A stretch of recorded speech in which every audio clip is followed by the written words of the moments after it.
వాస్తు ప్రేక్షకులకి నమస్కారం. నా పేరు శ్రీనివాస్ కాసిరెడ్డి. నేను ఒక సాఫ్ట్వేర్ ఇంజనీర్గా పనిచేస్తున్నాను. దాంతోపాటు వాస్తుశాస్త్రంలో పరిశోధన చేస్తుంటాను. ప్రజలకి వాస్తుశాస్త్రంపై అవగాహన కలిగించడానికి యూట్యూబ్ ఛానల్ స్థాపించడం జరిగింది. దానిలో భాగంగా ఇంతకుముందు చాలా వీడియోలు చేశాను. సో ఈరోజు వీడియో మీకు thumbnail చూడగానే కొంతవరకు అర్థమై ఉండొచ్చు. సో అదేంటంటే మళ్ళీ మధ్య ద్వారాల నుంచి ఈశాన్య ద్వారాలకి దారి వెతుక్కుంటున్న పెద్ద పండితులు. సో అదే ఈరోజు టాపిక్ అన్నమాట. ఆయన కష్టాలు అన్నీ చూసి సో ఆయనకు మనం దారి చూపించే ప్రయత్నం చేద్దాం. సో ఈ టాపిక్లోకి వెళ్ళే కంటే ముందు అందరికి కూడా ఒక విన్నపం. సో ఈ వీడియోలన్నీ షేర్ చేయండి, లైక్ చేయండి, మీ అభిప్రాయాలని కామెంట్స్ రూపంలో తెలియజేయండి. ఇంకా సబ్స్క్రైబ్ చేసుకునే వాళ్ళు ఉంటే సబ్స్క్రైబ్ చేసుకోండి, గంట బటన్ నొక్కి నోటిఫికేషన్ ఆన్ చేసుకోండి. ఇంకా thumbnail చూస్తే అర్థమై ఉంటుంది. సో పెద్ద పండితుల వారి కష్టాలు. సో పెద్ద పండితుల వారు ఇప్పటి వరకు సో ఈశాన్య ద్వారాలు దరిద్రం ఏ గ్రంథంలో ఉన్నది అని ప్రశ్నించిన పెద్ద పండితులు వారు సడన్గా ఈ మధ్యకాలంలో ఈశాన్య ద్వారాలు మంచివే అని చెప్పడం మొదలుపెట్టారు. సో దానివల్ల ఈ వీడియో చేయడం జరుగుతుంది. అదే కారణంగా సో అసలు ఏంది పెద్ద పండితుల వారికి అంత కష్టం ఎందుకు వచ్చింది అంటే, సో ఆయన ఈ వాస్తు శాస్త్రాన్ని తన భుజస్కంధాల మీద మోస్తూ ఉంటాడు. సో తనంత పండితుడు లేడంటారు. గురువులకే గురువుగా భావిస్తుంటాడు తాను ఆయన. సో అయితే అడుగుతూ ఉంటారు అసలు పెద్ద పండితుడు అంటే ఇంకా చాలామందికి అర్థం కావట్లేదు. సో ఈశాన్య ద్వారాల దరిద్రం ఏ గ్రంథంలో ఉన్నది అని అంటూ ఉంటాడుగా. అది తెచ్చిన వాడేవాడు, వాళ్ళని చెప్పుతో కొట్టండి, వాళ్ళని తన్నండి, ఇట్లా చెప్తూ ఉంటాడు. సో ఆయనే పెద్ద పండితుల వారు. సో ఆయన ఇంకా ఆయన గురించి చెప్పుకోవాలి అంటే చాలా ఉన్నాయి. సో 2 రాష్ట్రాల్లో అసలు తెలుగులో వాస్తుశాస్త్రం అంటే ఆయనే. సో మధ్యద్వారాలకి ఆయన బ్రాండ్ అంబాసిడరు. మధ్యద్వారం పెట్టడం ఆయనకు ఒక్కడికే తెలుసు. సో ఆయనే పెద్ద పండితుడు. సో ఇంకా అర్థం కాకుంటే సో కామెంట్స్లో పెట్టండి, ఎవరన్నా చెప్తారు మీకు ఆ పండితుడు ఎవరన్నది. ఓకే. సో ఇంకా క్లూస్ కావాలంటే సో నాటు వైద్యం చేసే ఆయన ఆయుర్వేద వైద్యకుడు అని చెప్పేసి డాక్టర్ని పెట్టి చెప్పుకునేవాడు మొదట్లో. తర్వాత ఎవరో ప్రశ్నించి కంప్లైంట్ చేసేసరికి ఆ డాక్టర్ అంటాం మానేసుకున్నాడు. తర్వాత మళ్ళీ ఈ మధ్య డాక్టర్ని పెట్టుకోవడం మొదలుపెట్టాడు. సో మరి ఆయన పెద్దగా చదువుకోకపోయినా, చదువు సందేహం లేకపోయినా కూడా పండితుడుగా చలామణి అయ్యే వ్యక్తి అనమాట ఆయన భాష కూడా అలాగే ఉంటుంది. వాడేవాడు, వీడేవాడు ఇట్లాంటి మాటలు మాట్లాడుతూ ఉంటాడు. సో ఆయనే పెద్ద పండితుడు. సో సెంటర్ డోర్స్ అని కొట్టండి, ఆయన పేరే వస్తుంది మీకు యూట్యూబ్లో కానీ ఎక్కడైనా. సో అంత పెద్ద ఫేమస్ పండితుడు ఆయన. ఓకే. సో ఇంకా అసలు ఏంటి ఇన్ని కష్టాలు ఎందుకు వచ్చినాయి పెద్ద పండితుల వారికంటే, ఈ మధ్య ప్రజల్లో అవగాహన రావడంతో ప్రశ్నిస్తున్నారు. చతుర్ముఖశాలలు ఏమైనాయి, వాటి ఫలితాలు ఏమైనాయి, మధ్యద్వారాల ఫలితాలు ఏమైనాయి అని చెప్పి ప్రశ్నించేసరికి సో ఈ మధ్య పండితుల వారికి దారి తెలియకుండా అయిపోయింది. సో దిక్కు దోచడం లేదు. మూల ద్వారాలకు వెళ్దామంటే మూల ద్వారాలు ఆల్రెడీ మనం తిట్టున్నాం. సో పోవడానికి మనకేం పెద్ద అభిమానం లాంటిది పర్సనల్ ఇంటెగ్రిటీ కూడా ఏం లేదు. ఈరోజు ఒకటి చెప్తాం, రేపు ఒకటి చెప్తాం, అట్లాంటి సమస్యలు ఏం లేవు మాకు.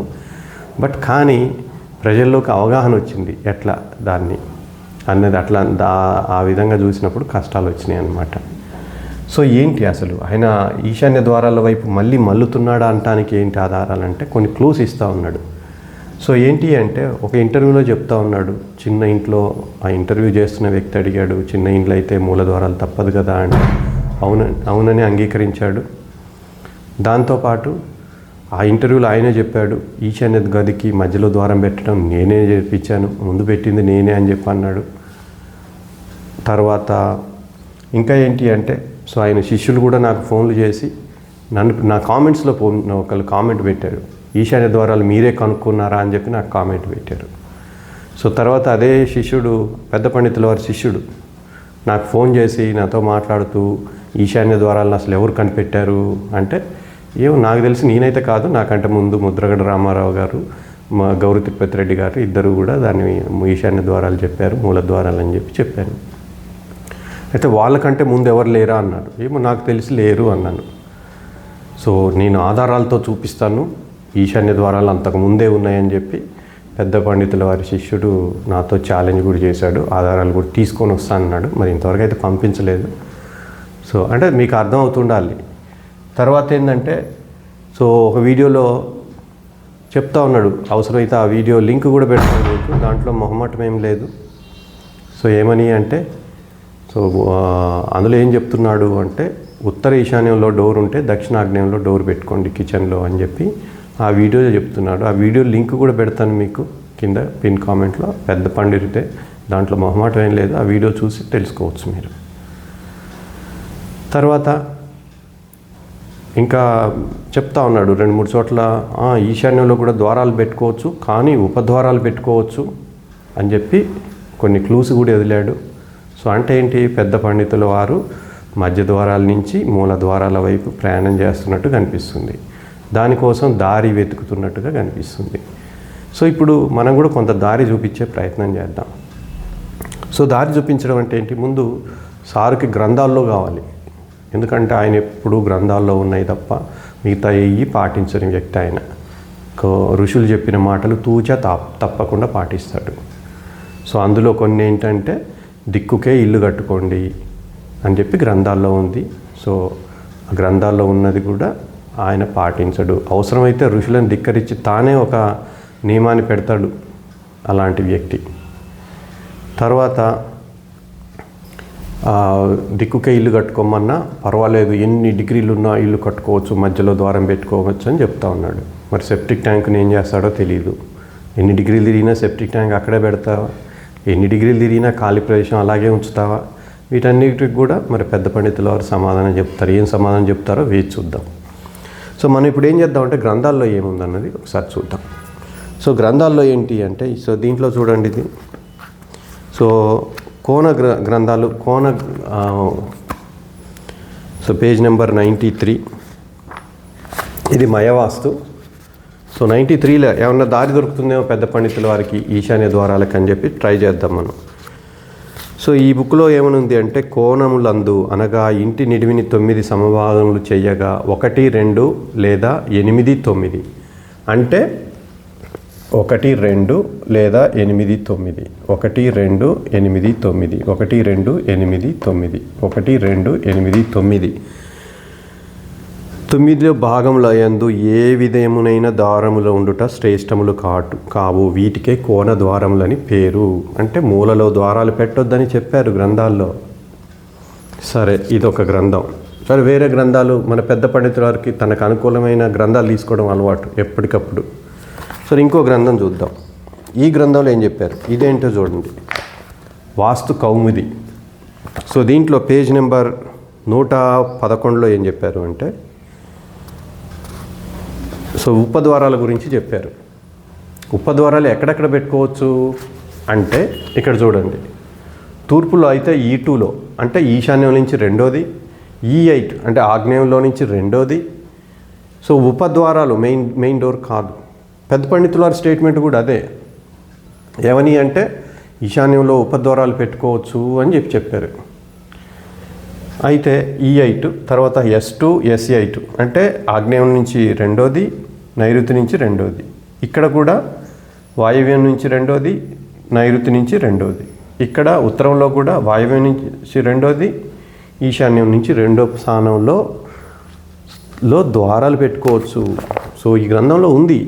ఎక్కడ ఈశాన్యంలోనే కాదు, ఆగ్నేయంలో కూడా ద్వారాలు పెట్టుకోవచ్చు.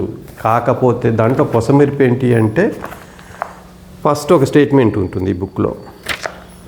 ఉపద్వారాలు అనగా ముఖద్వారం లేక సింహద్వారం తర్వాత ఇంటి లోపల ఉండే ద్వారాలు అని తలంపవలేను.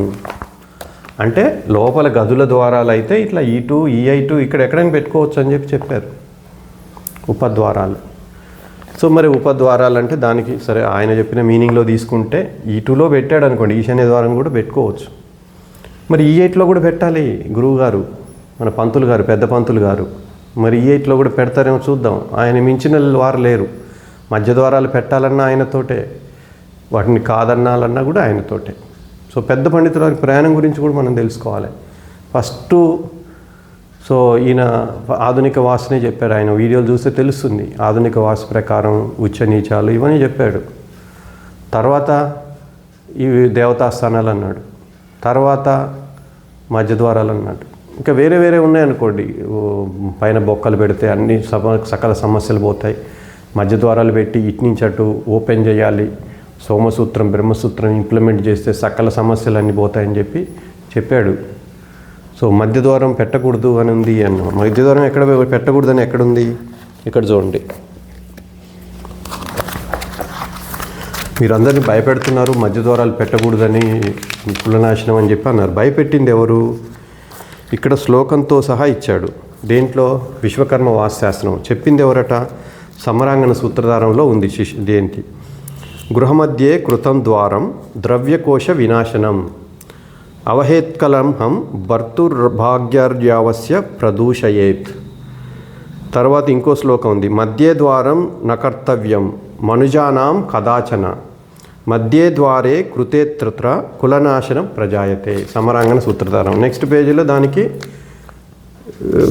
ఇచ్చాడు. ఏంటి దాని తాత్పర్యం కూడా ఇచ్చాడు, దాని అర్థం కూడా ఇచ్చాడు. ఏమని? గృహ మధ్య ద్వారం ధననాశనం శోకంను కలిగిస్తుంది అంటే ఎవరు చెప్పారు? ఇది భయపెట్టేది ఎవరు? గ్రంథాలే భయపెడుతున్నాయి, ఋషులే చెప్పారు, ఎవ్వరు భయపెట్టట్లే. మధ్య ద్వారాలు పెడతారా పెట్టరా అన్నది ఆ పెద్ద పండితుని ఇష్టం. మళ్ళీ మీరు భయపెడుతున్నారు. మళ్ళీ ఈ మధ్య కొన్ని రివర్స్ అయినాయి, మధ్య ద్వారాలన్నీ రివర్స్ అయితే ఇప్పుడు ఏం చెప్తున్నాడు పెద్ద పండితుల లేటెస్ట్ స్టేట్మెంట్ అంటే, ద్వారాల వల్లనే ఇవన్నీ కలుగుతున్నాయి, అసలు ద్వారాలే వాస్తున్నట్టుగా ప్రవర్తిస్తున్నారని చెప్పి ఏడుస్తూ ఉన్నాడు. అది కూడా నా వాస్తు వల్లనే ఇట్లా అయిందని. మరి అప్పుడు చెప్పింది ఎవరు? మధ్య ద్వారాలు పెట్టుకుంటే అన్ని సమస్యలు పోతాయి, సకల సమస్యలు అన్నీ పోతాయని చెప్పి అది నమ్మించే కదా. కోలార్లో ఆ కూలి పని చేసుకునే వాళ్ళని, మేస్త్రి పనో కూలి పనో చేస్తారు వాళ్ళకు మధ్య ద్వారాలు పెట్టించింది. మరి మధ్య ద్వారాలు పెట్టించినప్పుడు సమస్య పరిష్కారం కాలేదు కదా, మరి అడుగుతారు కదా. సో ఈశాన్య ద్వారాలు పెట్టుకుంటే పెట్టే వాళ్ళని చెప్పుతో కొట్టమని అన్నది ఎవరు? మరి ఇప్పుడు ఎందుకు ఈశాన్య ద్వారాల గురించి మాట్లాడుతున్నావు? ఒకసారి ఆలోచించుకో. ఆ వీడియోలో కూడా ఉంది, ఈశాన్యంలో ద్వారం పెట్టుకో, ఆగ్నేయం దక్షిణాగ్ని మూల ద్వారాలు దరిద్రం అన్నాడు. దక్షిణాగ్నేయంలో ద్వారం పెట్టుకోమని చెప్తా ఉన్నాడు. ఈశాన్యంలో ఉత్తర ఈశాన్యంలో ద్వారం ఉంది ఆ ఇంటికి, దానికి ఎదురుగా దక్షిణాగ్నేయంలో ద్వారం పెట్టుకోమని చెప్తా ఉన్నాడు. మరి నీ పద్ధతి ప్రకారం అయితే ఆ ఈశాన్య ద్వారం తీయించి అది మధ్యలో పెట్టించాలి కదా, ఆ ఈశాన్యం గదికి వాయువ్యంలో. మరి ఇంతకుముందు ఎందుకు పెట్టారు, ఇప్పుడు ఎందుకు పెట్టట్లేదు? మరి ఇప్పుడు ఈశాన్య ద్వారాలు ఎందుకు చెప్పాల్సి వస్తుంది? పెట్టాలని చెప్తున్నారు. సో మీకే గ్రంథాల్లో వెతికినా దొరకదు ఈశాన్య. ఆ పెద్ద పండితుడు శిష్యుడు ప్రశ్నిస్తున్నాడు, ఈశాన్య ద్వారాలు అంటే మీరే కనుక్కున్నారా అని చెప్పి.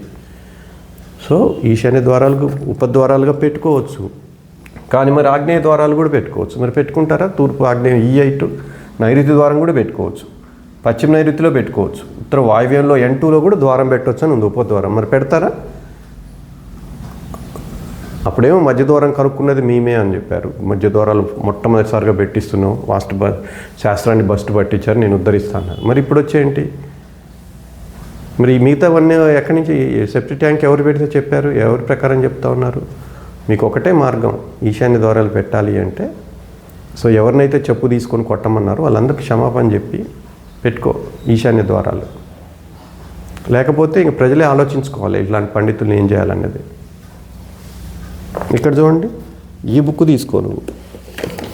నువ్వు ఈశాన్య ద్వారాలు పెట్టాలి అంటే సో ఈ పుస్తకం తీసుకొని, సో ఈ పుస్తకంలో ఈశాన్య ద్వారాలు పెట్టాలని ఉంది, ఏ గ్రంథంలో లేదు.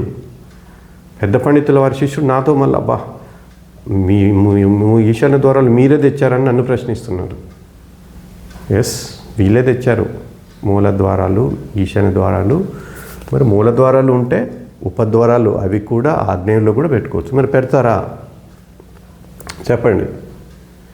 సో ప్రజలు కూడా జాగ్రత్తగా ఉండాలి ఇలాంటి వారి పట్ల. సో వీళ్ళు ఇల్లిటరేట్స్, చదువు సంధ్యలు లేని వాళ్ళు కూడా పండితుల్లాగా వచ్చి గ్రంథాల పేర్లు చెప్పి, ఋషుల పేర్లు చెప్పి మోసాలు చేస్తున్నారని చెప్పి తెలుసుకోండి. ప్రశ్నించడం మొదలుపెట్టండి. అప్పుడు మధ్య ద్వారాలు అన్నావు, ఇప్పుడు ఈశాన్య ద్వారాలు ఎందుకు చెప్తున్నావు అని చెప్పి. సో ఆ లింక్ కూడా పెడతాను చూడండి మీరు నా పిన్ కామెంట్లో. దాంట్లో మొహమాటం ఏం లేదు, దాంట్లో కాపీరైట్ కూడా ఏం రాదు. సో ఇంకా మీ ఇష్టం, ప్రజలు ఎట్లాంటి నిర్ణయం తీసుకుంటారన్నది అట్లాంటి వాళ్ళని. నమస్కారం.